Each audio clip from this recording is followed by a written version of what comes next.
Əziz izləyicilər, inteqralı sadələşdirmək üçün ilk öncə hər tərəfi y'nin qüvvətinə mənfi x-ə vuraq. Qeyd edirəm, vurulsun y'nin qüvvətinə mənfi x.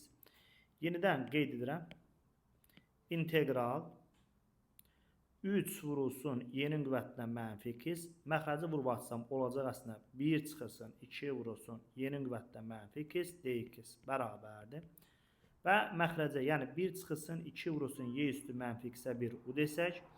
Hər tərəf diferensiyalasam, o zaman du bərabərdir. Mənfi 2 vurulsun y'nin qüvvətinə mənfi x. Bir də vurulsun mənfi x-in törəməsi əslində mənfi 1 olacaq müsbət dx. Buradan bu ifadəni tapsam, yəni y'nin qüvvətinə mənfi x dx bərabərdir. Du bölünsün 2.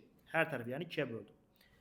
Davam edirəm. İndi isə əvəz etmə aparaq. Qeyd edirəm integral 3 vurulsun y'nin qüvvətinə mənfi x dx taban şəmasında du bölünsün 2-dir. Gətirib yenə yazıram. Du bölünsün 2. Məxrəcə isə, yəni bu ifadəyə mən u demişəm. O zaman əvəz etmə aparsam bölünsün u bərabərdir. Sabiti integral şərəsindən xaricə çıxarsaq, yəni 3 böl 2-ni integral şərəsindən xaricə çıxarsaq qalacaq nə? İntegral du bölünsün u. Bu da bərabərdir. 3 bölünsün 2 vurulsun 1 bölünsün u'nun integralı olacaq ln modul u plus s. Bu da bərabərdir. Yenidən u'nun qiymətini gətirib yenə yazacağım.